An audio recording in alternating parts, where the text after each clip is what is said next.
चलिए, ये जो बड़ा गोला है आपको संविधान की भाषा में इसे ही समझना है भारत, इसे ही समझना है संघ, और इसे ही समझना है केंद्र। ये बड़ा गोला भारत है। ठीक, इस पूरे भारत के लिए हमारे पास संरचना आप जानते हैं क्या है? संसद, संसद के 3 अंग, यह है राष्ट्रपति, एक पद होता है राष्ट्रपति का, एक होती है लोकसभा और एक राज्यसभा। ठीक, अब ये जो बड़ा गोला है भारत, इसके अंदर 28 राज्य हैं, 28 राज्य हैं और 8 संघ शासित प्रदेश हैं। संघ शासित प्रदेश, ये सब वीडियो पिछले वीडियो में बता चुका हूँ, प्रदेश। ठीक, इस बड़े गोले के अंदर, मतलब ये जो भारत आपको दिखता है, इसके अंदर 28 राज्य हैं और 8 संघ शासित प्रदेश हैं। उनमें से उदाहरण के लिए मैंने एक गोला खींच लिया, मान लेते हैं ये छत्तीसगढ़ राज्य का गोला है। जैसे पूरे भारत के लिए संसद का 3 अंग हम देख रहे हैं, लोकसभा, राज्यसभा, राष्ट्रपति, उसी प्रकार एक राज्य में होती है विधान मंडल। एक राज्य में क्या होता है? विधान मंडल, या फिर इसे बोल देते हैं विधायिका। ठीक, अब पूरे भारत के लिए जो एक संसद है उसको तो एक नाम मिल गया पूरे भारत के लिए, लेकिन राज्यों के अलग अलग विधानमंडल, तो उसका नाम कैसे, नामकरण कैसे हो जाएगा? छत्तीसगढ़ विधानमंडल, मध्य प्रदेश विधानमंडल, पंजाब विधानमंडल, ऐसा हो जाएगा। जैसे संसद के 3 अंग, वैसे ही विधानमंडल के 3 अंग हो सकते हैं। 3 अंग हो सकते हैं। संसद के तो 3 अंग होते हैं, जिसमें से राष्ट्रपति कौन है? अभिन्न अंग, संसद का अभिन्न अंग। अगर आपसे पूछे कि संसद का अभिन्न अंग कौन है, तो केवल राष्ट्रपति है, लोकसभा राज्यसभा नहीं है। वो इसलिए क्योंकि संसद कोई भी कानून बनाती है तो अंतिम राष्ट्रपति की स्वीकृति के बिना वो कानून नहीं बन सकता, इसलिए अभिन्न अंग कहा जाता है राष्ट्रपति को। आ जाइए राज्य विधानमंडल में 3 अंग होते हैं, और मैं यहाँ कहता हूँ 3 अंग हो सकते हैं। जैसे लोकसभा, यहाँ पर विधान सभा, जैसे यहाँ राज्यसभा राज्य में हो सकती है, कह रहा हूं, मतलब ये जरूरी नहीं है कि सारे राज्यों में हो, ये जरूरी नहीं कि सारे राज्यों में हो। ठीक, जैसे लोकसभा विधानसभा, जैसे यहाँ राज्यसभा राज्य में विधान परिषद, जैसे राष्ट्रपति राज्य में राज्यपाल, जिसे हम गवर्नर कहते हैं। ठीक, फिर मैंने चुनाव करवा दिया था कल, लोकसभा का चुनाव। तो आप 2 सरकारें होती हैं, आपको पता है। देखिए, ये है केंद्रीय विधायिका, ये क्या है? केंद्रीय विधायिका। और एक होती है जो राज्य में होती है, उसे कहते हैं राज्य विधायिका। विधायिका क्यों कह रहे हैं? क्योंकि इसका काम क्या है? विधि बनाना। इसका काम क्या है? विधि बनाना। किसके लिए? तो केंद्रीय विधायिका केंद्र सरकार के लिए विधि बनाती है। आपको पता है 2 सरकारें होती हैं, एक केंद्र में सरकार होती है पूरे भारत के लिए, और एक राज्य में सरकार होती है ना। तो राज्य में जो सरकार होती है उसके लिए राज्य का विधानमंडल कानून बनाएगा, ये राज्य सरकार। इतना क्लियर है? देखिए, इसके लिए एक बात आप ये समझिए, भारत में शासन की शक्तियों को 3 भागों में बांटा जाता है। शासन की शक्तियां, 3 शक्तियां काम करती हैं हमारे यहां शासन में। एक होती है विधायिका, जो विधायिक शक्ति का मजा लेती है। एक होती है कार्यपालिका, है ना, और एक होती है न्यायपालिका। हमारे यहाँ आप शासन के 3 स्तंभ देखेंगे। न्यायपालिका, भारत में लोकतंत्र के या शासन के 3 स्तंभ, एक चौथा भी बोल दिया जाता है, पता किसको? मीडिया। लेकिन ये चौथा स्तंभ जो है भ्रष्ट हो चुका है ना। वैसे पूरा तंत्र भ्रष्ट है, मीडिया तो ऐसा है कि सरकारों की गुलामी कर रहा है। आपके लिए मीडिया का कर्तव्य क्या है? कि लोगों की आवाज़ों को उठाए, लोगों की मांगों को सामने रखे। सरकार कहाँ गलत कर रही वो उठाए, लेकिन मीडिया क्या कर रही? उनसे पैसे लेकर उनके आभा मंडल में जुटी हुई है। तो चौथा स्तंभ उसको बोलते हैं। 3 स्तंभ, लोकतंत्र के 3 स्तंभ। एक अगर पूछे जाए, लोकतंत्र यही शासन की शक्तियां, और यही क्या है? लोकतंत्र के 3 स्तंभ। क्या कहा जाता है? लोकतंत्र के 3 स्तंभ। यही है लोकतंत्र के 3 स्तंभ। लोकतंत्र के स्तंभ चौथा स्तंभ मीडिया को कहा जाता है। ठीक, अच्छा, अब विधायिका का काम क्या है? विधि बनाना। विधायिका का काम क्या है? विधि बनाना, विधि बनाना। कार्यपालिका का कार्य क्या है? ये जो विधि बनाई है, विधि को लागू करना, विधि को लागू करना। विधायिका जो विधि बनाएगी ये सुनिश्चित करना कि वो लागू हो, लागू करना। और न्यायपालिका का काम है न्याय करना। इसका काम है न्याय करना, मोटा मोटा हिसाब, न्याय करना। अब विधायिका, भाई दो सरकार होती है हमारे यहाँ, आप जानते हो। एक केंद्र सरकार बोलते हैं जो पूरे भारत के लिए सरकार होती है, और एक राज्य में सरकार होती है। केंद्र सरकार का मुखिया कौन? प्रधानमंत्री। राज्य सरकार का मुखिया कौन? मुख्यमंत्री। इतना तो जानते हो। विधायिका भी दो प्रकार, मतलब केंद्रीय विधायिका और राज्य की विधायिका। राज्य की विधायिका, केंद्रीय विधायिका को हम संसद के नाम से जानते हैं, ठीक। और राज्य की विधायिका को उस राज्य का नाम लेकर विधायिका बोल दीजिए, विधायिका बोल दीजिए या विधानमंडल बोल दीजिए, ठीक है। इन्होंने विधि बना ली। जो दोनों में अंतर यह है कि संसद जो विधि बनाएगी, संसद पूरे भारत के लिए है ना, संसद किसके लिए? पूरे भारत के लिए। संसद जो विधि बनाएगी वो पूरे भारत पर लागू होगा, पूरे भारत पर, मतलब भारत के अंदर जो राज्य संघ शासित प्रदेश हैं, अपवादों को छोड़कर, अपवाद अभी नहीं पढ़ाऊंगा, अपवाद अभी बारी नहीं आई, अपवादों को छोड़कर आप देखें तो संसद जो विधि बनाएगी पूरे भारत के लिए होगी। मतलब भारत के अंदर जितने राज्य हैं, जितने केंद्र शासित प्रदेश हैं, वहां लागू होती है। जबकि एक राज्य का विधानमंडल जब विधि बनाएगा तो वो केवल उस राज्य तक ही लागू होगा। दोनों में अंतर यही है, समझ रहे हो? अच्छा, तो इधर आ जाइए। केंद्रीय विधायिका यानी संसद ने जो विधि बनाई, इसको लागू करने के लिए कौन होगा? केंद्रीय कार्यपालिका। केंद्रीय कार्यपालिका। अच्छा, केंद्रीय की जगह संघ बोल दूं तो गलत हो जाएगा? पहले गोले में बताए ना, या तो आप भारत समझो, भारत को ही संघ समझो, और संघ को ही केंद्र समझो। तो केंद्रीय कार्यपालिका या संघीय कार्यपालिका लागू करेगी, और जो राज्य की विधायिका जो विधि बनाएगी राज्य के लिए, उसे राज्य कार्यपालिका लागू करेगी, राज्य कार्यपालिका लागू करेगी, ठीक है। इतना समझ गए? दो सरकारें हैं तो दो विधायिका है, ठीक। अपने अपने स्तर पर वो विधि बनाती है, और उनको लागू करने के लिए फिर दो कार्यपालिका भी है, दो स्तरों पर, एक केंद्रीय कार्यपालिका या राज्य कार्य। यहां तक क्लियर है बात? चलिए आइए, फिर हम लोगों ने कल चुनाव करवा दिया था। चुनाव करवाया तो इस प्रकार से, आपको पता है सदस्य होते हैं यहां,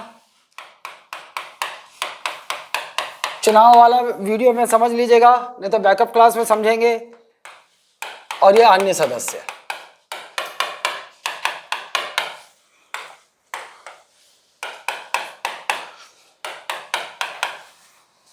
दोनों सदनों में मैंने कॉमन गोला खींचा है, कॉमन, लोकसभा और राज्यसभा। आपको पता है सरकार बनाने के लिए किसका चुनाव होता है? केंद्र में लोकसभा का चुनाव।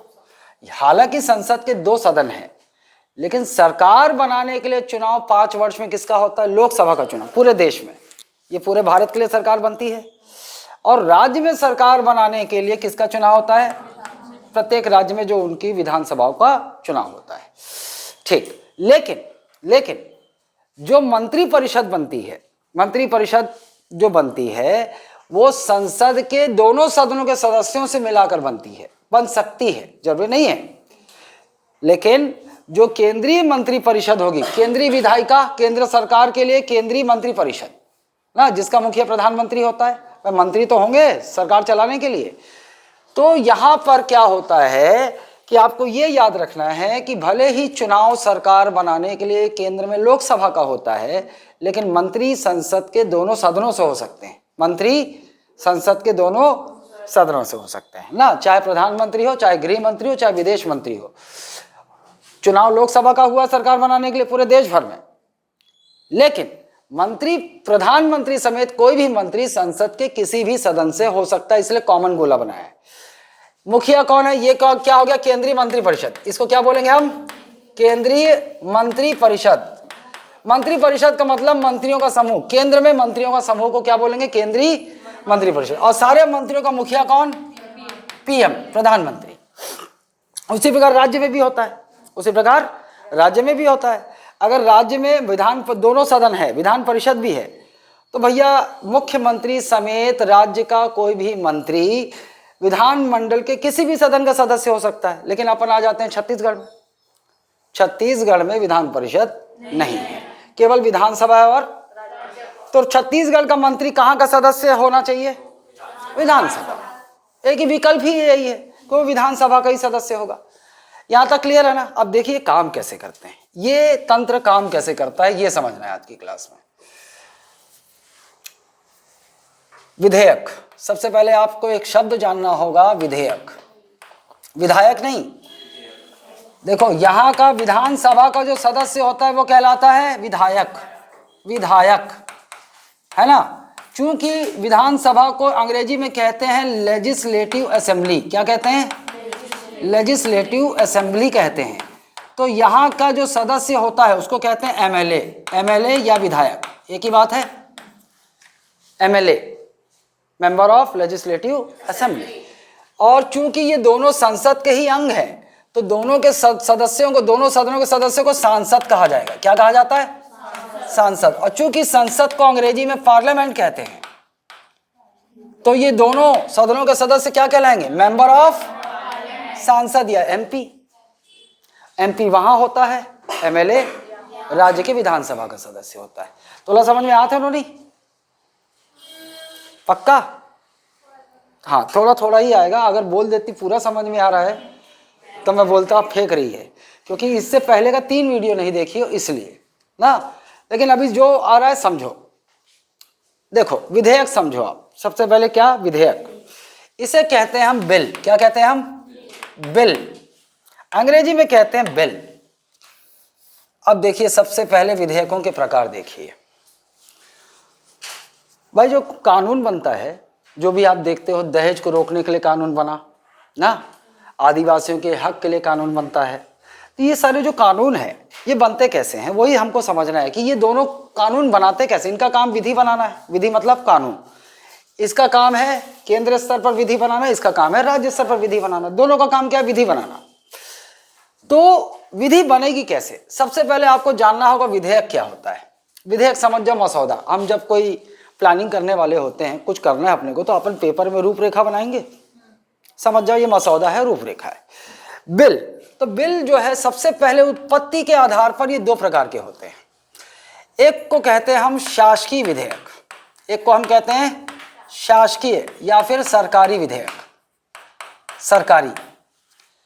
एक को हम कहते हैं अशासकीय विधेयक। अशासकीय विधेयक, या फिर इसे ही क्या कह सकते हैं? गैर सरकारी विधेयक। गैर सरकारी विधेयक।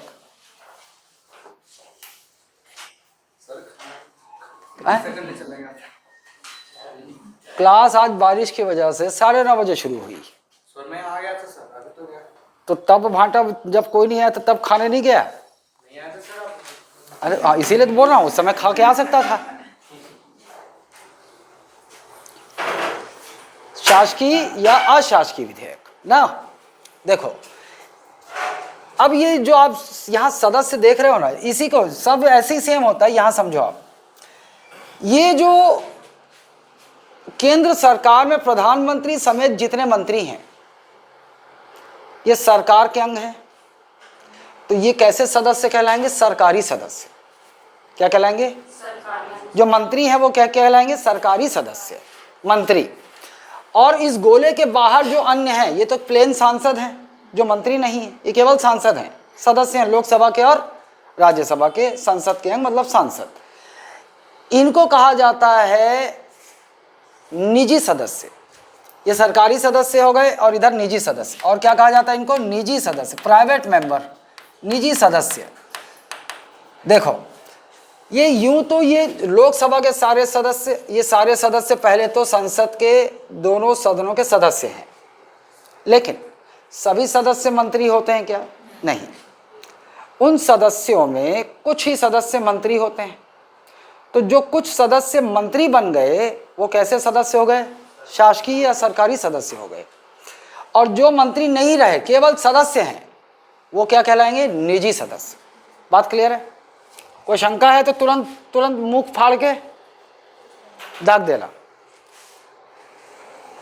मतलब विधेयक सबसे पहले उत्पत्ति के आधार पर हम कहेंगे विधेयक दो प्रकार के होते हैं।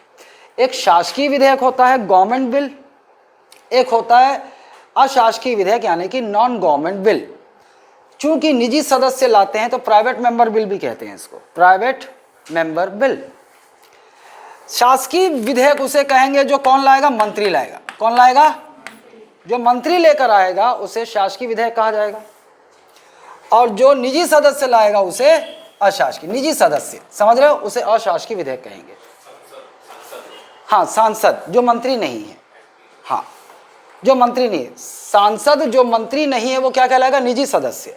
और ये जो विधेयक अगर विधेयक लेकर आएंगे तो कहलाएगा अशासकीय या गैर सरकारी विधेयक। यहां तक क्लियर है?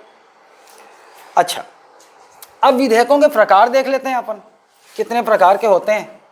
एक होता है साधारण विधेयक, एक होता है साधारण विधेयक, साधारण ऑर्डिनरी बिल, क्या कहते हैं इसे, ऑर्डिनरी बिल। एक होता है आपका वित्त विधेयक, एक होता है वित्त विधेयक, फाइनेंस बिल, वित्त विधेयक फाइनेंस बिल। एक होता है धन विधेयक यानी कि मनी बिल, मनी बिल।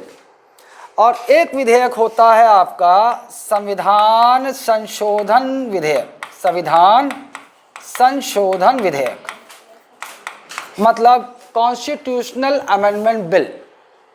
चार विधेयक देखोगे आप, ठीक।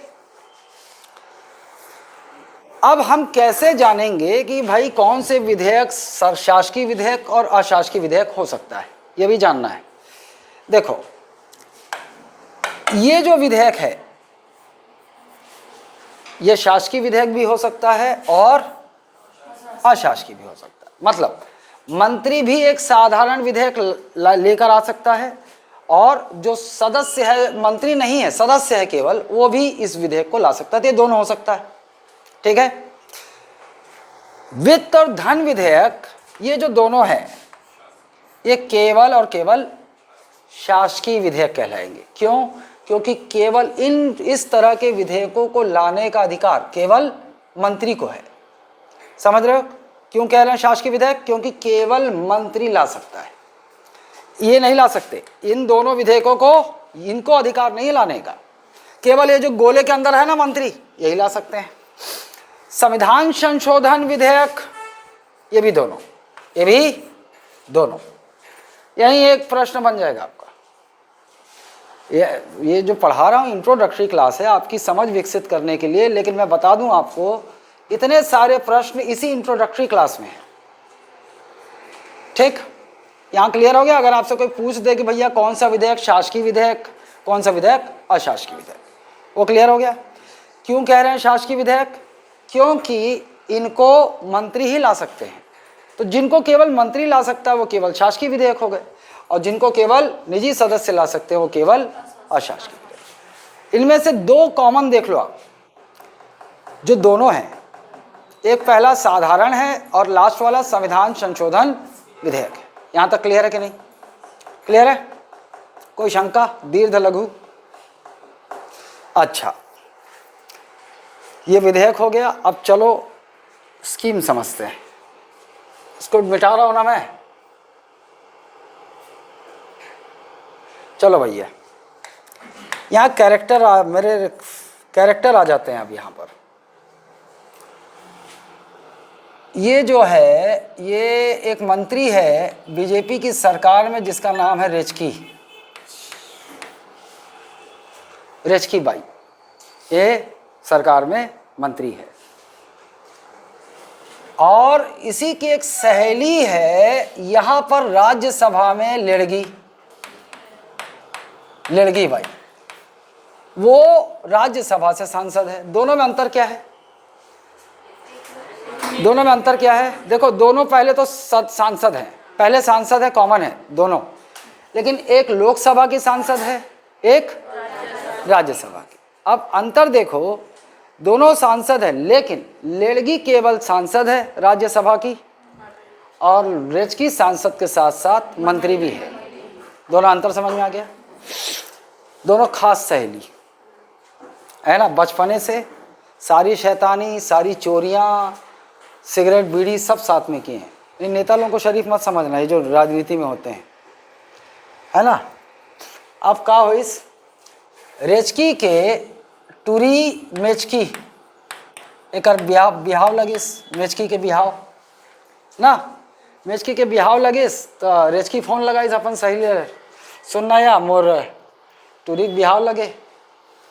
वाह, तो इन्हें बताए का जरूरत है ना, मौसी के बिना बिहाव हो ही का नहीं हो। मैं आहूँ, अच्छा मैं जात हो काली दुबई, का कहा थे लड़की काली दुबई जात हूँ, तो बोल तो ले आऊँ का बिहाव पड़े दुबई वाले, हमन कॉलेज के दिन रियूनियन करवो, हमन कॉलेज के दिन याद करवो। तो बोले हाँ यार ले आ, अब्बड़ दिन हो गए बैठे नहीं हैं। अब लड़की जो दुबई गई, दुबई से बढ़िया इम्पोर्टेड वाला लेके भी आई है। बिहाव की तारीख दोनों फ्लाइट पकड़ के पहुंच गए छत्तीसगढ़, दुर्ग। वो भी कहाँ? दुर्ग, दुर्ग में नहीं, दुर्ग पहुंच गई। लेकिन बिहाव में होगी लफड़ा का है कि मेचकी के बिहाव लगिस काकर से, गधा प्रसाद से।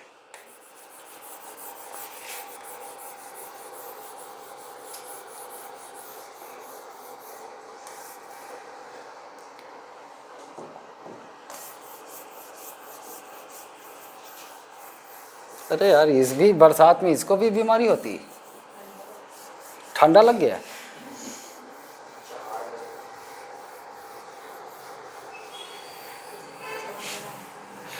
देखो मेचकी का बिहाव किससे लगा?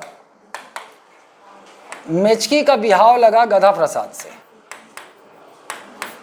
और गधा प्रसाद का बाप लोटा प्रसाद। लोटा प्रसाद देखा आया, बारात लेकर आया, देखा ताम झाम एकदम। देखो कभी मंत्री के, किसी मंत्री या सांसद के गए हो शादी में?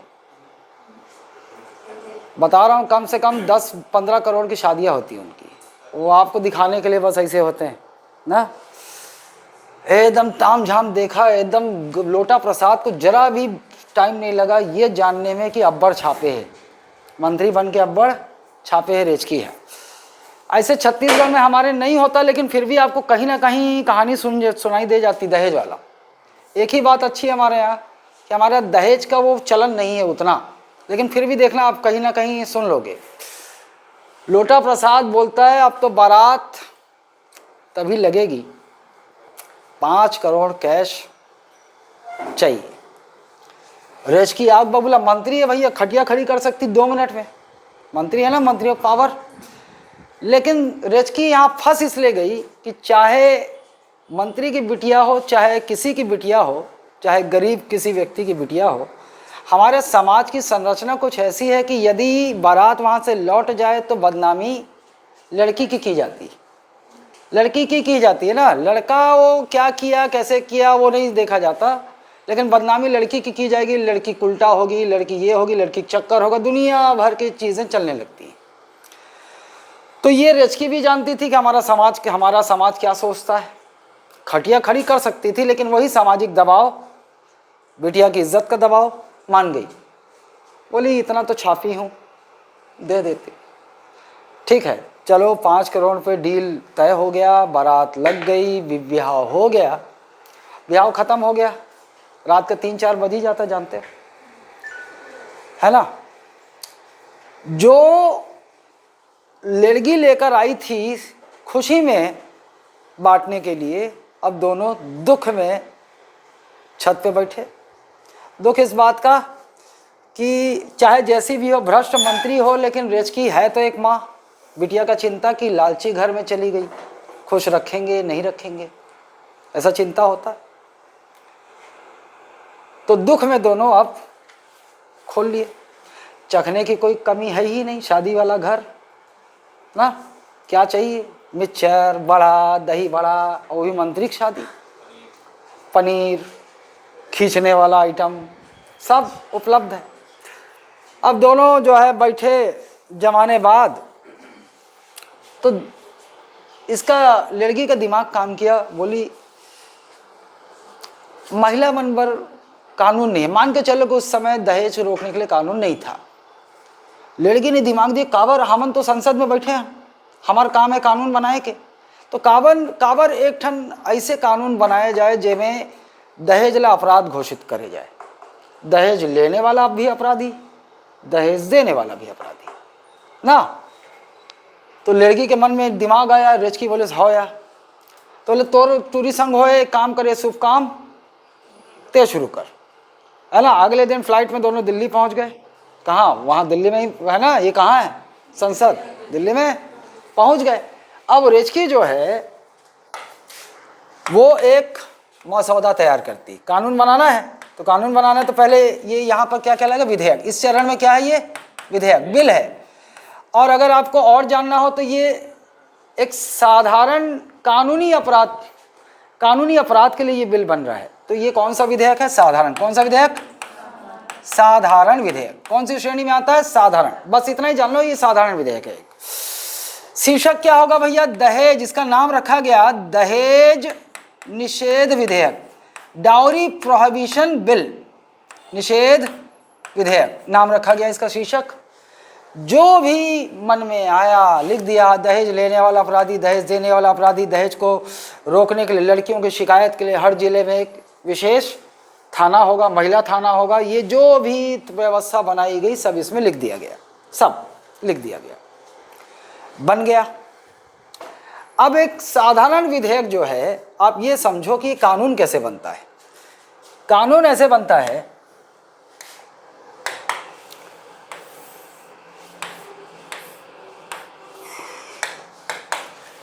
संसद, अब अंदर मैं ले चल रहा हूं ना, संसद, लोकसभा, राज्यसभा और ये राष्ट्रपति,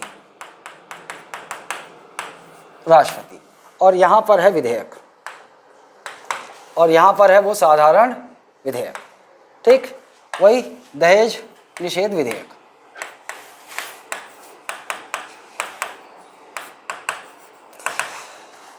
अब एक जो साधारण विधेयक, देखो हर विधेयक के लिए, हर विधेयक पर इनकी भी शक्तियां अलग हो सकती हैं, इनकी भी शक्तियां अलग हो सकती हैं, और राष्ट्रपति की शक्तियां भी अलग हो सकती हैं। विधेयक का कानून बनने का जो रास्ता है वो भी अलग अलग हो सकता है। अभी अपन समझने के लिए किसका उदाहरण लिए? साधारण का। अभी समझने के लिए किसका उदाहरण है हमारे पास? साधारण विधेयक का जो रास्ता है वो कुछ इस प्रकार होगा। दोनों सदनों से जब पारित होगा तब वो अंतिम में पहुंचेगा राष्ट्रपति के पास। साधारण विधेयक जो है वो संसद के दोनों सदनों में पारित होने के बाद ही राष्ट्रपति तक पहुंचेगा अंतिम स्वीकृति के लिए। बात क्लियर है? उसका रास्ता ऐसा है। और कुछ विधेयक मिलेंगे उसका रास्ता ऐसा है, पहले राष्ट्रपति के पास जाएगा फिर संसद में जाएगा, तो उस पर अभी बुद्धि मत लगाओ। अभी साधारण विधेयक देखो कैसे कानून बनेगा। संसद के दोनों सदनों से पास होगा तब राष्ट्रपति के पास जाएगा। क्लियर है? अच्छा, अब हमेशा जब कोई विधेयक संसद के दोनों सदनों से जब पारित होने के बाद ही राष्ट्रपति तक पहुंचेगा तो एक सवाल हमेशा खड़ा हो जाएगा। दो सदन है, एक है लोकसभा, एक है, तो एक सवाल खड़ा हो जाएगा कि एक साधारण विधेयक सबसे पहले संसद के किस सदन में जाए, सबसे पहले किस सदन में जाए, सवाल हमेशा खड़ा हो जाएगा। तो इस पहले सवाल का जवाब है, एक साधारण विधेयक संसद के किसी भी सदन में प्रस्तुत हो सकता है। क्या बोल रहा हूं? किसी भी सदन में प्रस्तुत किया जा सकता है। प्रस्तुत की जगह पूरा स्थापित, और क्या शब्द, टेक्निकल शब्द का इस्तेमाल हो सकता है, पूरा स्थापित, और क्या प्रख्यापित, और क्या प्रख्यापित, तीन शब्दों का इस्तेमाल किया जा सकता है हिंदी में। प्रस्तुत, पूरा स्थापित, प्रख्यापित। प्रस्तुत शब्द से आपको जो समझना है ना वो ये समझना है कि सबसे पहले, इससे क्या समझना है आपको इन तीनों शब्दों से? सबसे पहले, मतलब संसद में सबसे पहले ये विधेयक कहाँ जाएगा? सवाल क्या है आपके सामने? लोकसभा में जाएगा कि राज्यसभा में जाएगा? सबसे पहले इसका जवाब है किसी भी सदन में। मतलब जो विधेयक ला रहा है, ये विधेयक कौन लेकर आ रही? रेचकी। कौन लेकर आ रही? रेचकी ला रही ना। और रेचकी कौन है? मंत्री है। मतलब ये विधेयक क्या हो गया? सरकारी की गैर सरकारी? मंत्री ला रही है तो सरकारी विधेयक है ना, सरकारी विधेयक है। ठीक, उससे कोई फर्क नहीं पड़ता। आप साधारण विधेयक के बारे में जान रहे हो कि वो किस सदन में प्रस्तुत किया जा सकता है, तो इसका जवाब है किसी भी सदन में। दोनों सदन में प्रस्तुत का मतलब दोनों सदन में एक साथ जाएगा, तू बोल रहा है नहीं, मैं क्या बोल रहा हूँ, किसी भी, किसी एक ही भी जाएगा सर ना सबसे पहले। ये बात क्लियर हो गई। चलो, चूंकि रेचकी लोकसभा से ही सदस्य भी है तो इसने प्रेफर किया कि मैं कहाँ प्रस्तुत कर दूं, लोकसभा। भाई हर सदन का एक मुखिया होता है, हर सदन में, कोई भी सदन हो, जैसा आपने 4 प्रकार के सदन देखे, आपने पूरे भारत के लिए केंद्रीय स्तर पे 2 सदन देखे, लोकसभा राज्यसभा, और राज्य में 2 सदन हो सकता है, विधानसभा और विधान परिषद। हर सदन, मान लो ये लोकसभा है, ये लोकसभा है, लोकसभा, भाई इस सदन का संचालन करने के लिए कोई तो मुखिया होगा जो सामने बैठा रहता है। देखो टेबल में गंजा, देखो ना गंजा एक तो बैठा रहता है, टीवी में नहीं देखे हो क्या? हाँ, सामने बैठा, हालांकि मैं गंजा नहीं हूं, मेरा बाल है अभी। मैं इस सदन का मुखिया हूं जो टेबल के इस तरफ बैठा है ना। चूंकि मैं पीठ के बल आसीन हूं तो मुझे ही कहा जाएगा इस सदन का पीठासीन अधिकारी। मैं क्या हूं इस सदन का? पीठासीन अधिकारी हूं इस सदन का, और सामान्य से शब्दों में इस सदन का मुखिया हूं ना। लेकिन हर अलग अलग सदन के पीठासीन अधिकारी और मुखिया का पद नाम अलग अलग होता है, पद नाम। लोकसभा का जो मुखिया होगा इसको कहा जाता है अध्यक्ष, लोकसभा का अध्यक्ष, और अंग्रेजी में बोलते हैं स्पीकर। अंग्रेजी में क्या बोलते हैं? स्पीकर, है ना। और जो राज्यसभा का जो मुखिया होता है इसे कहते हैं सभापति। इसे क्या कहते हैं? सभापति। अंग्रेजी में कहते हैं चेयरमैन। अंग्रेजी में क्या कहते हैं? चेयरमैन। महिला होगी तो चेयरपर्सन ना, ये समझ गए। जो लोकसभा का मुखिया होगा उसका पद नाम क्या है? लोकसभा अध्यक्ष, अंग्रेजी में स्पीकर। और राज्यसभा का मुखिया सभापति। देखो अध्यक्ष काम चलाने के लिए ना, हम लोकसभा के मुखिया को भी अध्यक्ष बोल सकते हैं और राज्यसभा के मुखिया को भी अध्यक्ष बोल सकते हैं, लेकिन तकनीकी रूप से गलत है। संविधान में जिन शब्दों का इस्तेमाल होता है वो है लोकसभा के मुखिया के लिए अध्यक्ष या स्पीकर का, और राज्यसभा के मुखिया के लिए सभापति या चेयरमैन का। अगर मान लो कोई महिला मुखिया है तो किसी महिला को आप मैन बोलोगे तो कैसा बेकार लगेगा उसको ना, बेकार लगेगा ना किसी महिला को। चेयरमैन साहिबा, अबे मैं महिला होते मेरा मैन बोला था। तो ऐसे जगह चेयरपर्सन बोल दिया जाता है। क्या बोल दिया जाता है? पर्सन। क्योंकि पर्सन जो है वो कैसा जेंडर है?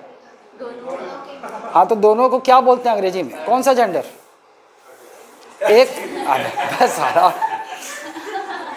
एक फीमेल जेंडर, एक मेल जेंडर, तीसरा कौन सा जेंडर होता है? मैं अंग्रेजी में पूछा था, वो तो तू सही बोल रही है। Common gender, neutral gender. हाँ ठीक है, न्यूट्रल जेंडर मतलब पर्सन का मतलब उसमें महिला भी हो सकती है और पुरुष भी हो सकता है, और जो दोनों का मिश्रण हो जाता है उनको ट्रांसजेंडर ना, दोनों का मिश्रण ट्रांसजेंडर हो जाता है। आओ चलिए भैया, रेचकी ने इस विधेयक को कहाँ प्रस्तुत किया? लोकसभा। भैया आप ये समझो कि सदन का मुखिया सदन का भगवान है। सदन का मुखिया सदन का भगवान, वो सदन के अंदर कुछ भी कर सकता है, उसकी शक्ति है ना। तो ये विधेयक लेकर आई, इसे स्वीकार करना या स्वीकृत करना सबसे पहले किसके हाथ में? स्पीकर। हो सकता है वो विधेयक को रिजेक्ट कर दें तो काम ही नहीं बढ़ेगा आगे, लेकिन भैया स्वीकृत कर लिया। अच्छा विधेयक है, दहेज रोकने के लिए कानून बनना चाहिए तो स्वीकृत कर लिया। अब स्वीकृत कर लिया उस सदन ने, तो अब क्या क्या होगा देखो। रेचकी खड़ी होगी। अच्छा एक बिल समझ जाओ, 100, 125, 150 पन्ने का एकदम विस्तृत डॉक्यूमेंट होता है ना, बहुत सारी कानूनी पेचीदगियाँ उसमें होती हैं। वो एक एक पैराग्राफ पढ़ेगी, पढ़ के सुनाएगी सदन में, और उसके बाद सदन में होगा बहस। एक एक उस पर क्या होगा? बहस। देखो, चूंकि रेचकी मंत्री है तो जाहिर सी बात है बीजेपी की सरकार है और बीजेपी से मंत्री है वो, तो जाहिर सी बात है बीजेपी वाले तो बहस नहीं करेंगे, बीजेपी वाले तो उस विधेयक के समर्थन में रहेंगे। ऑपोजिशन वाले जो होंगे जैसे कांग्रेस वाले, आप वाले, ये सब क्या करेंगे, ये उस विधेयक में नुक्स निकालने की कोशिश करेंगे, कहाँ पर रगड़ा जा सके, बहस होगी, है ना। ऑपोजिशन वाले ये पैराग्राफ अच्छा नहीं है, ये पैराग्राफ से ये हो जाएगा, वो हो जाएगा, ऐसा करेंगे। तो विपक्ष के पास या कोई भी लोकसभा की इस बहस के दौरान बहस चलता रहेगा, पैराग्राफ बाय पैराग्राफ रीडिंग होती रहेगी और बहस चलता रहेगा। इस बहस के दौरान जो लोकसभा के सदस्य हैं बैठे हैं जो उधर, ये संशोधन भी सुझा सकते हैं। क्या सुझा सकते हैं? संशोधन, कि यहाँ पर ऐसा नहीं, ऐसा होना चाहिए। संशोधन, इस विधेयक पर संशोधन का सुझाव दे सकते हैं। अब मान लो जैसे तुमको संशोधन चाहिए, तुमने एक मेरे पास पहुंचा, मैं बोला भाई आप फलाना जगह से सांसद, लोकसभा की सांसद इस विधेयक में ये संशोधन चाहती हैं ना, फिर मैं बोलूँगा चलिए इस पर मतदान करते हैं, और अगर मतदान में निर्णय होगा कि संशोधन किया जाए या ना किया जाए। जैसे मान लो आप लोग यहाँ बैठे हो, लोकसभा हो आप लोग और 50 लोग बैठे हो, अब ये जो संशोधन सुझा रही है इस पर स्वीकृति चाहिए, सदन की स्वीकृति चाहिए, और आपको पता है जहाँ समूह होता है वहाँ बहुमत द्वारा निर्णय लिया जाता है। कैसे निर्णय लिया जाता है? बहुमत। 50 लोग हैं, मान लो मेरे को निर्णय लेना है कि समोसा खाओ का आलू गुंडा, तो निर्णय कैसे लिया जाएगा? 50 लोग हैं तो मतलब कम से कम 26 लोग जिस पक्ष में निर्णय देंगे वो निर्णय हो जाएगा। 26 लोग ना, 50% से ज़्यादा। तो उसी प्रकार इस विधेयक में अगर 50 लोग हैं, 26 लोगों ने कम से कम उस संशोधन के समर्थन में वोट कर दिया, मतलब वो संशोधन उस विधेयक पर कर दिया जाएगा। बात क्लियर है? मतलब एक और जानकारी मिल गई कि लोकसभा साधारण विधेयक पर संशोधन कर सकती है, संशोधन हो सकता है, ये भी एक जानकारी मिल गई। आपसे पूछा जाएगा कि क्या साधारण विधेयक पर लोकसभा में संशोधन किया जा सकता है, तो आपका जवाब है हाँ। ठीक है, ओके, संशोधन हो गया। अब जब पूरा विधेयक खत्म हो जाएगा, डिस्कशन खत्म हो जाएगा, तब मैं मुखिया हूं, मैं बोलूँगा चलिए आइए अब भैया इस विधेयक पर निर्णय लेने का समय आ गया, अब विधेयक पर निर्णय लेंगे ना। अब विधेयक पर निर्णय लेंगे मतलब फिर से अब बहुमत वोटिंग होगी और बहुमत द्वारा ही तय किया जाएगा। लेकिन मैं स्पीकर हूँ, सदन का भगवान हूँ, तो मैं ऐसा भी कर सकता हूँ। देखो, मुझे ये मालूम है कि मंत्री बीजेपी से है, 50 में से 30 सदस्य बीजेपी के हैं, 20 सदस्य अन्य दलों के हैं, है ना। बहुमत तो आसान है ना, बीजेपी की सरकार है, बीजेपी की सरकार तो ज़्यादा सांसद किसके हैं? बीजेपी के हैं, है ना, और विपक्षी दलों के कम कम है सांसद। तो मुझे ये पता है कि भाई ये तो खुद बीजेपी की है ना, मंत्री है, इस तो कोई भी बीजेपी का सांसद इसके खिलाफ में वोट करेगा क्या? तो जहाँ तक मुझे ये अंडरस्टैंडिंग है तो मैं निर्णय ऐसे मैं वोटिंग नहीं कराऊंगा, मैं बोलूँगा जितने लोग इस विधेयक के पक्ष में बोलिए ये, सब चिल्लाएंगे ये, है ना, अब्बड़ आवाज़ आई, अब्बड़ आवाज़ आई। उसके बाद मैं बोलूँगा जितने लोग इस विधेयक के पक्ष में नहीं है बोलिए ने, फिर विपक्ष ने करके चिल्लाएंगे। देखो भैया, ए की आवाज़ ज़्यादा थी, ने की आवाज़ कम थी। ये विधेयक ध्वनि मत से पारित किया जाता है। किससे? ध्वनि, केवल ध्वनि के आधार पर मैंने बोल दिया कि आवाज़ ये आवाज़ करने वालों की संख्या ज़्यादा है ना, पारित हो गया। लेकिन तब तक इसको, मेरे इस निर्णय को कोई चैलेंज अगर कर दे, जाहिर सी बात है चैलेंज कौन करे? विपक्ष। सामने से खड़े होगी राहुल, अध्यक्ष महोदय मुझे लगता है कि ने की आवाज़ ज़्यादा थी। अब किसी ने चैलेंज कर दिया ना, अब मैं बोलूँगा ले रेच, है ना, रोगहा चैलेंज कर दिस, मतदान किया जाए, चलो मतदान किया जाए। अब मतदान चैलेंज कर दिया ना, अब मतदान। अब आप सबके सामने, सभी नेताओं के सामने वोटिंग पैड होता है ना, सबके सामने होता है।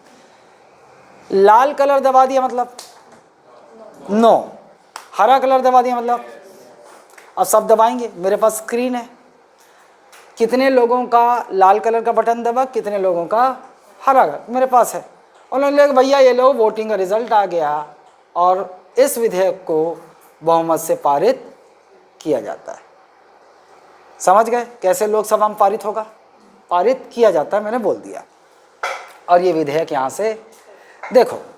अब बहुमत भी आप आगे आगे पढ़ोगे, बहुत प्रकार के बहुमत होते हैं, लेकिन साधारण विधेयक है तो इसको दोनों सदनों में पारित होने के लिए किस प्रकार के बहुमत की जरूरत पड़ेगी? साधारण। किस प्रकार के बहुमत की जरूरत पड़ेगी? साधारण बहुमत की जरूरत पड़ेगी।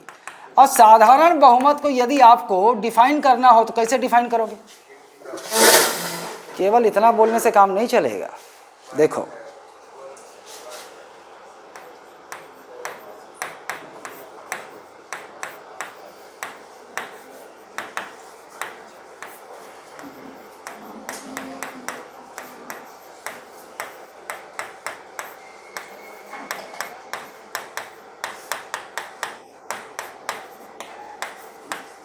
ये है एग्जैक्ट डेफिनेशन।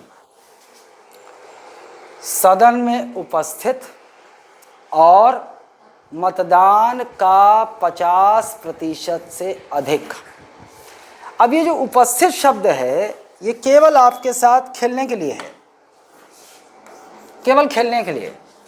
उपस्थित शब्द का इस्तेमाल इसलिए कर दिया कि कोई लोकसभा का सदस्य सदन में उपस्थित होगा तभी मतदान कर सकता है। ऐसा नहीं घर में बैठा है, पोला डिसेंट्री हो गया, पोकर्री पकड़ ले, घर में फ़ोन करा था मोर पक्ष में डाल दे, ऐसा नहीं चले। उसको सदन में उपस्थित रहना पड़ेगा, भले कोमोड लेके घूमे ना साथ में, उसको सदन में उपस्थित रहना पड़ेगा। अल्टीमेटली जितनों ने मतदान किया है, ये क्या बोल रहा है? मतदान का ना, ये है खास बात। मतदान का 50% से अधिक। जैसे समझाता हूं भाई, हमें पता है लोकसभा में कितने सांसद टोटल, कितने सीटें हैं? 543 टोटल हैं। जिस दिन इस विधेयक पर निर्णय लेना था उस दिन 543 में से उपस्थित केवल 500 रहे। कितने उपस्थित रहे? प्रेजेंट कितने रहे? 500। इतने लोग ही उपस्थित थे। फिर कुछ विधेयक पर हो सकता है कुछ सदस्य ऐसे हो न्यूट्रल रहना चाहते हो, ना तो पक्ष में मतदान करना चाहते हैं ना तो विपक्ष में। अंत में पता चला कि 50 लोगों ने वोटिंग, कितनों ने किया? 450 लोगों ने किया। वोटिंग कितने ने किया? 450। अब 450 में से आप बताइए ये जो है मतदान कितने का 50% से अधिक होना चाहिए? इसका कि इसका? इसका। जितनों ने मतदान किया है, 450 लोगों ने मतदान किया, तो कम से कम कितने लोग पक्ष में होने चाहिए? और 224 फिर विपक्ष में हो जाएगा। कम से कम कितने लोग चाहिए पक्ष में? 226 चाहिए। यहां तक क्लियर है? हाथ है नोटिस? कहां अटकी हो? मतदान का देखो, साधारण बहुमत का परिभाषा क्या है? सदन में उपस्थित और मतदान का 50% से अधिक होना चाहिए। बोला ना 50 लोग हैं, हमको निर्णय लेना है, आप सभी ने मतदान किया, सभी ने किया, 50 ने मतदान किया, तो कम से कम कितने लोग पक्ष में होने चाहिए? एक तरफ होने चाहिए। 26। 50 का 50% से अधिक 26 होगा ना। अच्छा, उपस्थित शब्द केवल आपके साथ मजाक करने के लिए, उपस्थित पे आपको ध्यान नहीं देना है। साधारण विधेयक के शॉर्ट में मैं बोलूं, एकदम शॉर्ट में बोलूं, साधारण विधेयक के लिए कौन सा बहुमत चाहिए? साधारण बहुमत। और साधारण बहुमत जितने भी मतदान करेंगे, जितने ने भी मतदान किया, उसका 50% से अधिक होना चाहिए। जैसे लोकसभा में टोटल सदस्य कितने हैं? 543 टोटल ना। टोटल कितने हैं? 543। जिस दिन वोटिंग करना था, जिस दिन वोटिंग करना था, आज हमको विधेयक पर निर्णय लेना है, 543 लोग में से 43 एब्सेंट है। आज उपस्थित कितने हैं? उपस्थित 500 हैं। लेकिन उपस्थित लोगों में भी कुछ लोग ना तो इस विधेयक के खिलाफ मतदान करना चाहते हैं, ना ही पक्ष में, न्यूट्रल रहना चाहते हैं, है ना, वो वोटिंग नहीं करेंगे। तो अंत में हमने देखा कि 500 जो उपस्थित थे उसमें से वोटिंग कितनों ने किया? 450। और 450 लोग ने वोटिंग किया है, हमें कैसे पता चलेगा कि वो विधेयक साधारण बहुमत से पारित हो गया? कम से कम 50% से ज़्यादा, 450 का आधा कितना, 225, उससे ज़्यादा ही होना चाहिए, क्योंकि 225 अगर हो गया, 225 ने इस विधेयक के पक्ष में मतदान किया, हाँ दहेज का कानून बनना चाहिए, और 225 नहीं बनना चाहिए, हमारा 4 टूरा है, हम दहेज लेबो, तो वो लोग विपक्ष में कर दिए मतदान ना, तो टाई हो जाएगा। टाई नहीं, टाई होने की स्थिति में अभी बाद में बताऊंगा। अभी हमें ये जानना है कि यदि कोई साधारण विधेयक साधारण बहुमत से ही सदन द्वारा पारित माना जाएगा, और साधारण बहुमत क्या है? सदन में उपस्थित और मतदान का 50% से अधिक का बहुमत मिलना चाहिए उसको। तो इतने लोगों ने मतदान किया, तो कम से कम कितने लोग पक्ष में मतदान करेंगे, वो विधेयक पारित हो जाएगा? 200। अभी आई समझ में? 226 लोग कम से कम, ये 300 भी हो सकते हैं, 350 भी हो सकते हैं, जितनी मर्जी, लेकिन कम से कम कितने लोग पक्ष में करने चाहिए? 200। 450 लोगों ने मतदान किया, तो 226 लोग कम से कम पक्ष में मतदान करने ही चाहिए, तभी तो पारित माना जाएगा। लोकसभा से पारित, इतना वोटिंग हो मिल गया ना अपने को, पारित। तो दहेज निषेध विधेयक लोकसभा ने साधारण बहुमत से पारित कर दिया। टाई भी तो हो सकता है, 450 लोगों ने वोटिंग की है, 225 ने पक्ष में किया, 225 ने विपक्ष में, ले बराबरी हो गई। अब कैसे फैसला हुई? अब देखो, बराबरी हो गया ना। अगर मान लो किसी विधेयक जो साधारण बहुमत चाहिए पारित होने के लिए, लेकिन वोटिंग में हो गया बराबरी, बराबरी हो गया। और जब बराबरी हो जाता है ना, तो सदन का मुखिया का रोल आ जाता है। मैं हूँ, मेरा रोल आ गया। मैं ये देखो 225 पक्ष वाले इधर हैं, 225 विपक्ष वाले इधर हैं। मैं इधर वोट कर दिया तो फेल हो जाएगा विधेयक, पारित नहीं होगा। और पक्ष में इधर वोट कर दिया तो 226 ये हो जाएगा, पारित हो जाएगा। मैं अब जो वोटिंग करूंगा, अच्छा मैं यहाँ पे बैठा हुआ व्यक्ति एक ही समय पे वोटिंग कर सकता है जब विधेयक में टाई हो जाए। उससे पहले फैसला हो गया, आप लोगों ने कर दिया बहुमत से, तो मैं वोटिंग करूंगा ही नहीं। लेकिन मुझे अधिकार है केवल एक ही समय वोटिंग करने का, वो है कब? जब सदन में वोट बराबर हो जाए, और मेरा वोट कहलाएगा निर्णायक मत। क्या कहलाएगा? क्योंकि मैं जिधर वोट करूंगा उधर निर्णय कर दूंगा ना। इसी को अंग्रेजी में कहते हैं क्या? Casting vote. क्या कहते हैं? कास्टिंग वोट अंग्रेजी में कहते हैं, जरूरी नहीं है अंग्रेजी वाले अंग्रेजी में पकड़ो। कास्टिंग, कास्टिंग काउच नहीं, कास्टिंग वोट। कास्टिंग काउच ये राखी सावंत, उर्फी जावेद, इन लोगों का मसला है ना। आम शरीफ लोग का इससे मतलब मसला है भी नहीं। ठीक है, आ जाओ। समझ गए? निर्णायक मत कौन देता है? सदन का मुखिया। कब देता है? बराबरी हो जाए। ठीक, ओके, पारित हो गया। हम अच्छा मान लो अगर पारित नहीं, उल्टा हो गया तो 226 ने विपक्ष में कर दिया है और 224 ने, अब क्या निर्णायक मत ऐसे समय में होगा? फैसला हो गया ना, फेल हो गया वोट, फेल हो गया, विधेयक को लोकसभा ने विफल कर दिया, पारित नहीं किया, विधेयक वहीं खत्म, विधेयक वहीं खत्म, वो कानून नहीं बन पाएगा। समझ गए? लेकिन कानून बनने के चरण में अब हम आगे बढ़ाते हैं। हम मानते हैं कि लोकसभा ने इसे पारित कर दिया, अब ये पहुंचेगा कहाँ? राज्यसभा। फिर वही प्रक्रिया दोहराई जाएगी, विधेयक पढ़ा जाएगा, पूरा बहस चलेगी, राज्यसभा के सदस्य चाहे तो उस विधेयक पर संशोधन सुझा सकते हैं। समझ गए? तो यहाँ पर राज्यसभा को संशोधन का अधिकार है क्या? हाँ, इनको भी संशोधन का अधिकार है, ये भी संशोधन कर सकते हैं। बात क्लियर है? और फिर लास्ट में मतदान, विधेयक पर निर्णय लिया जाएगा। और राज्यसभा में भी किस प्रकार के बहुमत से पारित होगा? कॉमन है ना, साधारण बहुमत। वही जितने लोग मतदान करेंगे उसका 50% से अधिक होना चाहिए। अगर मान लो राज्यसभा में विफल हो गया तो खत्म, विधेयक वहीं खत्म। बात क्लियर है? लेकिन हम मानते हैं कि राज्यसभा ने भी इसे साधारण बहुमत से पारित कर दिया। बात क्लियर है? कहीं अटके हो? जल्दी कोई अटका है तो बताओ। क्लियर है? नो नहीं? अच्छा, एक और तरीके से विधेयक खत्म हो सकता है, साधारण विधेयक। कैसे? लोकसभा के स्पीकर, मैंने उस विधेयक को स्वीकृत कर लिया, आज फलाना तारीख को स्वीकृति एक्सेप्ट कर लिया, लेकिन मैंने 6 महीने तक कोई भी कार्रवाई आगे बढ़ाई ही नहीं उस विधेयक पर। मैंने स्वीकृति तो एक्सेप्ट कर लिया लोकसभा में, लेकिन मैंने उस पर 6 महीने तक कुछ नहीं किया, ना बहस करवाया, ना वोटिंग करवाया, कुछ नहीं करवाया।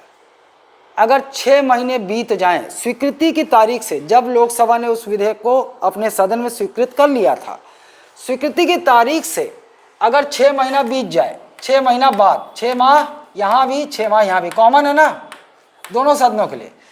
जिस दिन वो विधेयक सदन में स्वीकृत किया जाता है या प्रस्तुत होता है, उस दिन से कितना समय? 6 माह। अगर 6 माह तक कोई भी गतिविधि उस विधेयक पर नहीं हुई और 6 माह बीत गया, तो वह विधेयक स्वतः ही समाप्त हो जाएगा। मान लिया जाएगा कि उस सदन ने उसे पारित नहीं किया। समझ रहे हो? अब इसी को टेक्निकल शब्दों में आपसे पूछेगा कैसे कि भैया एक साधारण विधेयक को लोकसभा अधिकतम कितनी अवधि तक रोक कर रख सकता है? जवाब क्या है? एक विधेयक को क्या एक साधारण विधेयक को क्या राज्यसभा रोक सकता है? हाँ, अधिकतम कितने अवधि तक? अगर मान लो माह ना दे, दिन दे दे, 180 दिन, 185 दिन, 183 दिन, क्या रहेगा विकल्प? देखो मैं बता रहा हूँ, संविधान में 1 महीना का मतलब 30 ही दिन होता है, ना 31 होता है ना 28 होता है। 1 महीने का मतलब 30 दिन, मतलब अगर अन्य शब्दों में बोलूँ तो 180 दिन। बात क्लियर है कि नहीं है? एक साधारण विधेयक संसद के दोनों सदनों में पृथक पृथक कितनी अवधि के समाप्ति के पश्चात स्वतः समाप्त मान लिया जाता है? 6 माह। यही घुमा फिरा क्या आएगा? समझ है तो समझ पकड़ लोगे। क्लियर है बात? लेकिन हम मान लेते हैं ये विधेयक दोनों ने पारित कर दिया। अब पहुंचा किसके पास? महामहिम राष्ट्रपति द्रौपदी मुर्मू जी के पास पहुंच चुका है ना। अब द्रौपदी मुर्मू जी के हाथ में वो विधेयक है जो दोनों सदनों ने पारित किया है। पढ़ेंगी क्योंकि अंतिम निर्णय उनको लेना है। अब कोई विधेयक जो संसद के सदनों से पारित होकर राष्ट्रपति के पास पहुंचेगा, तो राष्ट्रपति की शक्ति संविधान के किस अनुच्छेद में है? सवाल ये है। अबे डिलीट हो रहे,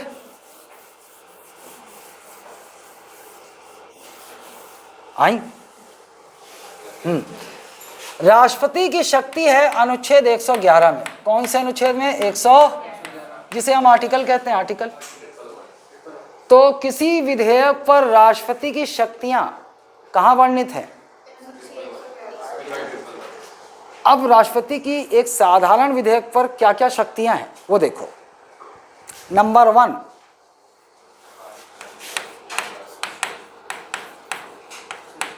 स्वीकृति दे सकते हैं। स्वीकृति दे दिया, बने हैं एकदम फर्स्ट क्लास, साइन कर दी, है ना। कैसे स्वीकृति मान लिया जाएगा? अगर साइन कर दिया, और जैसे ही साइन किया राष्ट्रपति महोदय ने उस विधेयक पर, मतलब स्वीकृति दे दी, संसद के तीनों अंगों की स्वीकृति हो गई।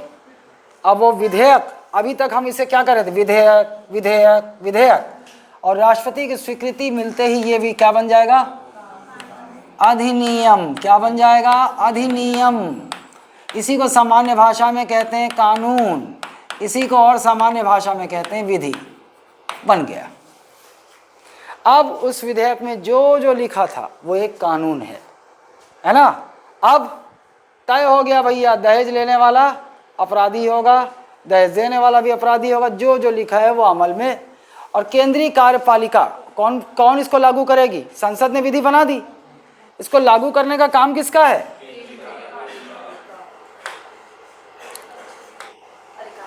यह है ना केंद्रीय कार्यपालिका। अब ये सुनिश्चित करेगी पूरे देश भर में ये कानून सारे देश के सारे राज्यों में सब जगह लागू हो जाएगा। बात क्लियर है? आपके मन में सवाल आ रहा होगा कि केंद्रीय कार्यपालिका में है कौन? सवाल आ रहा है? आईएएस। चलो केंद्रीय कार्यपालिका में होता कौन है वो बता देता हूं। सबसे पहले राष्ट्रपति, सबसे पहले राष्ट्रपति, राष्ट्रपति के बाद उपराष्ट्रपति, उपराष्ट्रपति के बाद प्रधानमंत्री, प्रधानमंत्री के बाद केंद्रीय मंत्रिपरिषद, अन्य मंत्री जो होते हैं केंद्रीय मंत्रिपरिषद, और एक है महान्यायवादी अटॉर्नी जनरल। राष्ट्रपति प्रेसिडेंट ऑफ इंडिया, उपराष्ट्रपति वाइस प्रेसिडेंट ऑफ इंडिया, प्रधानमंत्री प्राइम मिनिस्टर ऑफ इंडिया, केंद्रीय मंत्रिपरिषद यूनियन काउंसिल ऑफ मिनिस्टर्स। तो क्या कहते हैं? Union council of ministers of, इसी को सेंट्रल काउंसिल ऑफ मिनिस्टर्स भी बोल सकते हैं ना। और हिंदी में तो जानते हो केंद्रीय या संघीय। और महान्यायवादी को कहते हैं अटॉर्नी जनरल। अटॉर्नी जनरल ये भारत का ही होता है, अटॉर्नी जनरल ऑफ इंडिया। बात क्लियर है? ये होते। अच्छा, अब ये तो केंद्रीय स्तर पे हो गए। आपके अधिकारी तक ये जो आईएएस आईपीएस ये सब है ना, ये सब किस में आते हैं? कार्यपालिका के निचले स्तर में आते हैं। समझ रहे हो? पटवारी और नीचे जो शासकीय कर्मचारी है ना, जो उस कानून के तहत कार्य करते हैं, निचले स्तर तक कार्य पहुंचता है ना, लागू करते हैं उसको। ये सब कौन है? कार्यपालिका के ही अंग बनते हैं। शुरू से होती केंद्रीय स्तर से, फिर राज्य में आ जाएंगे, फिर राज्य के अंदर अधिकारी शुरू हो जाएंगे, फिर अधिकारी निचले स्तर तक। आप सब किस लिए आए हैं? क्यों आए हो कोचिंग? कार्यपालिका का अंग बनने के लिए आए हो। किस लिए आए हो? हाँ, ठीक है, समझ गए? इनकी जिम्मेदारी है संसद के उस विधि को, जो संसद ने विधि बनाया उसको देश भर में लागू करवाना। अब ये तो केंद्रीय हो गई, ये आदेश पारित करेंगे। ऐसा थोड़ी जैसे मान लो कानून बन गया रोड खोदना है, ये थोड़ी फावड़ा लेके आएंगे रोड खोदने। तो क्या करेंगे? आदेश पारित करेंगे ना। अब ये केंद्रीय स्तर पे इन्होंने आदेश पारित कर दिया, अब राज्यों का पालन करना, राज्यों में पालन करना होना है। ये आदेश करेंगे किसको? राज्य की कार्यपालिका को। फिर राज्य की कार्यपालिका अपने से नीचे आदेश करेगी, फिर वो आईएएस अपने नीचे आदेश करेगा, वो अपने नीचे आदेश करेगा। समझ रहे हो बात को? तो सबसे पहले मान लीजिए ये संसद का कानून है और इसको पूरे देश में लागू करना है। इसके अंदर राज्य हैं, इसके अंदर राज्य हैं, है ना। अब ये देश कानून लागू करना है तो सारे राज्यों में लागू होगा, पूरे देश में लागू होगा। अब यहाँ की केंद्रीय कार्यपालिका आदेश पारित करेगी ना, केंद्रीय कार्यपालिका यहाँ से आदेश पारित हुआ तो ये आदेश किसको करेगी? ये राज्य की भी तो कार्यपालिका है ना, इसको आदेश करेगी।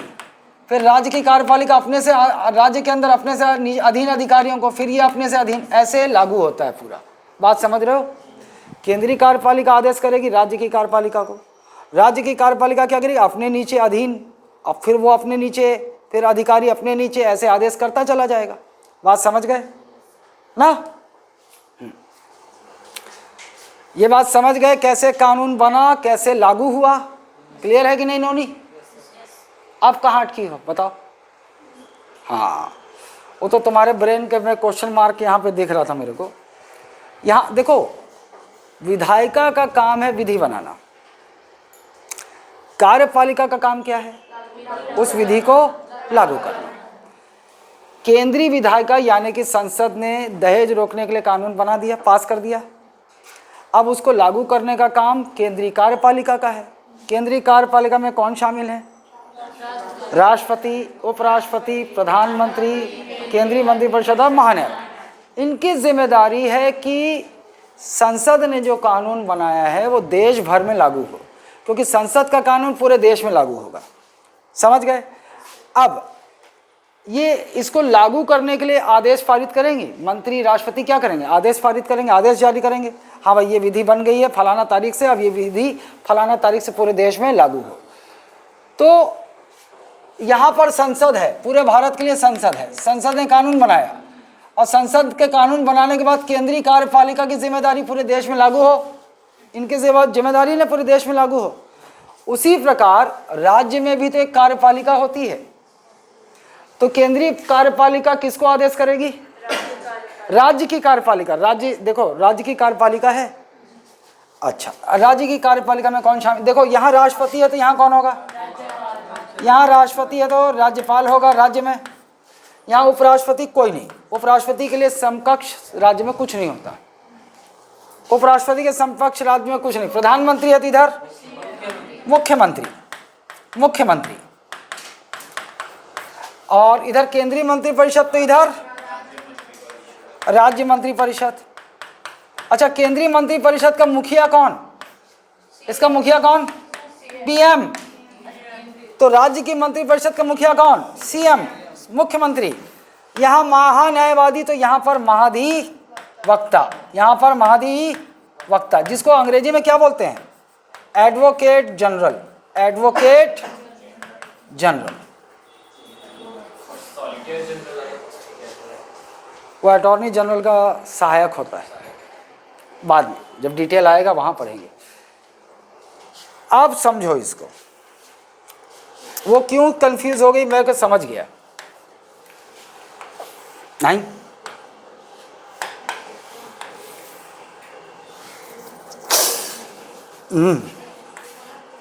ये भारत, ये एक राज्य ना, मान लो छत्तीसगढ़,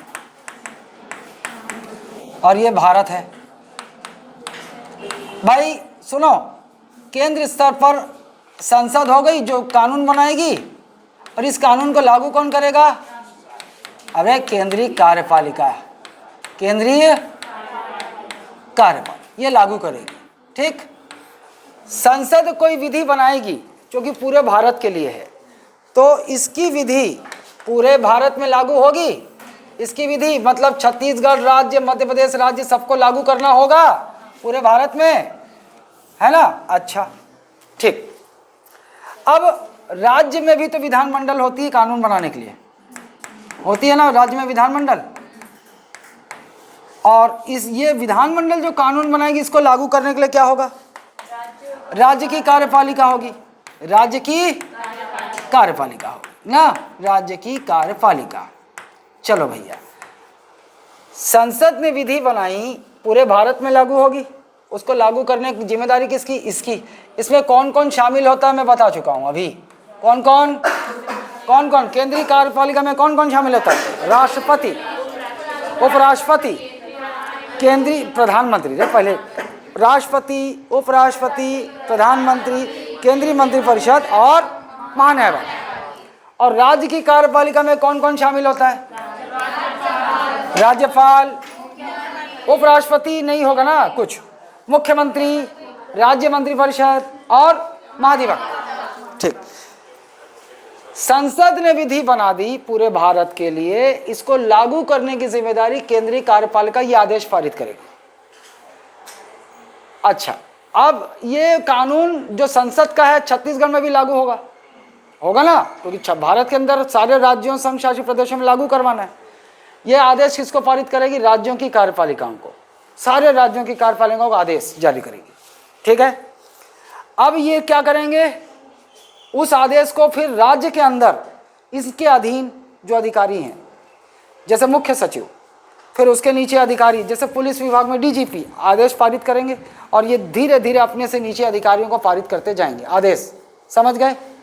पहुंचेगा जिला स्तर तक, जिला स्तर में आपका डीएम आदेश को आगे बढ़ाएगा और पुलिस विभाग का एसपी आगे बढ़ाएगा। बात समझ गए।